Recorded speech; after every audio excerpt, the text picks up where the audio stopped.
Hi, everyone. It is Shaman Vizzi with the Adoptive and Foster Family Coalition of New York's interview series. Today, I'll be interviewing Lisa Maynard. Let's find out what she had to say and how she supports the coalition, adoptive families, and foster families throughout New York State. Thanks for having me. I'm really thrilled to be part of the coalition and part of this interview series that you're doing. So, yep, I'm Lisa Maynard. I am a therapist and I'm in private practice in Rochester, Monroe County area. Doing most of this virtually during the pandemic, but that's my side gig, I would say. I'm an implementation specialist for the Center for Adoption Support and Education, which is based in Maryland, and we've developed and created and have piloted and are launching nationally a web-based training for child welfare professionals and mental health professionals nationwide. And I think we could talk a little bit about more about that if you like. Um, I also do adoption home studies. I do pre-adoption consultation. Um, my private practice specialty is in trauma, and primarily women who have experienced trauma at some point in their life and are going through some kind of transition. Um, so, yeah, wearing a couple of different hats in my work. What brought you to the coalition? How did you connect?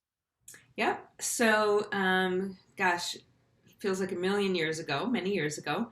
I'm an adoptive mom. I have two children who were both born in South Korea. My son is going to be 33 somehow, and my daughter's 31. Wow, is he going to be 34? He might even be going on 34, which is crazy.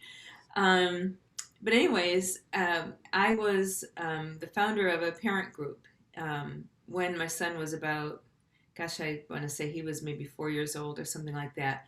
And with a friend and business partner, Cindy Fleischer, we created the Adoption Resource Network. And it was for adoptees, adoptive parents, and birth parents, and trying to bring the triad together and have conversations that at the time just wasn't happening. And so we started Adoption Resource Network with the help of a $1,000 grant from the coalition. So how That's cool is that, cool. Oh, right? wow. So that brought us, we found the coalition, we had become members and had gone to one conference way back, gosh, I want to say maybe 1990. Um, yeah, 1991. I mean, it was, like I said, Wow. forever ago. And with that grant, we were able to start Adoption Resource Network and then right away got very involved with the coalition. Judith Ashton was the director at the time. Um, she was a great support to us in terms of building uh, our organization. The conferences were fabulous. We got so much information from them, made a lot of connections. I've been a fan ever since. Wow, that's a lot. That's wonderful. That's Yeah. why parent groups are so important. And it takes just one person to go for it. Oh, and $1,000. $1,000 and a great partner. Cindy and I were great partners. We worked in our basements. We were both fortunate enough to be at the time stay-at-home moms, raising our kids, and the outreach was great. The need was huge, and we were able to do a lot in the community. And then in the past, I don't know, I'm not even sure how long. I've been a member of the coalition board, and I'm now on the advisory board and in several committees. So I actually did some research and looked at the archives of the past conferences. And I noticed that there was one in 2017 where you did a workshop on, let me say this right, treading water is harder than it seems.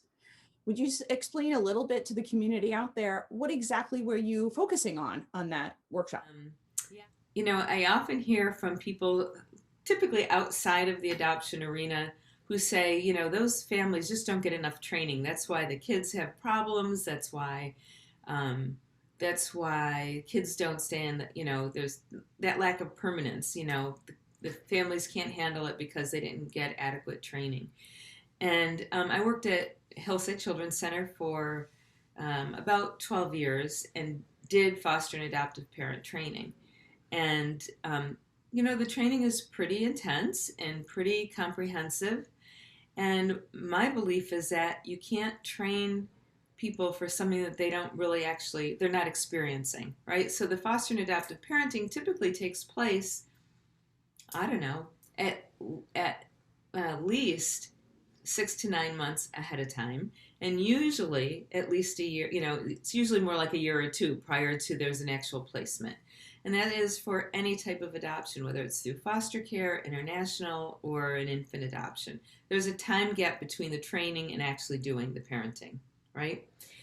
And so I was thinking about what can I compare this to? And so I thought about treading water and how, if you ever took swimming lessons, one of the first things you do, and I remember this from being a little kid, right? One of the first things you do is you learn how to tread water so you can stay afloat if you get into trouble. And so I thought, okay, treading water, and I think my memory is you had to do it for a certain number of minutes. Like you had to be competent, right? And so then I started thinking about what would happen if I know how to tread water, I've done it in practice, right? I've learned how to do it. Now, what if I'm on a cruise ship and the cruise ship sinks and I'm in the middle of the ocean? How well would I be able to tread water? Right? Well, first of all, I'm pretty sure I would panic. Like sharks and stuff, right? And then the waves are huge. It's so much different than being in a pool and practicing. And so those waves are washing over you. And how do you keep breathing and not drown, right? And so the workshop was basically now that you actually have a child in your care, now that you're parenting for real, what does this feel like? And how do you keep your head above water? That's amazing. That's amazing what you're saying, because I'm literally, as I'm sitting here thinking about what I did as a kid and those lessons where I did tread the water, but the final, I don't know, test was they took you to the diving board and no joke, literally dropped you off. Oh, really? And my husband did it too. So it was a YMCA, go to the end and literally drop you. Even though you knew you could tread, the fear of jumping in because you have to sink, get back up and figure out what you're doing. And I'm like literally seeing that in my head going, that makes so much sense. Yeah, right? It's a great metaphor, I think. It is. I like that. Yeah. So how do we support families who think who've gotten the training and they think, yeah, I've got this, maybe babysat as kids, right? I know how to handle kids. I've got nieces and nephews, right? That didn't work for me. Yeah, well, then you get a placement. You bring a child into your home through adoption or foster care, and they've got their trauma history, and they've got their multiple moves where things have been different in different households, and you're like, holy cow, I'm drowning. Absolutely. Absolutely. That makes so much sense. Oh, no, I look back at all these, the topics and I hope that maybe it circles around a little bit for some people like me, who my first conference was 2018. So I didn't get any of these. So I actually like doing these interviews. So I get to learn a little bit because I would have never learned that metaphor before.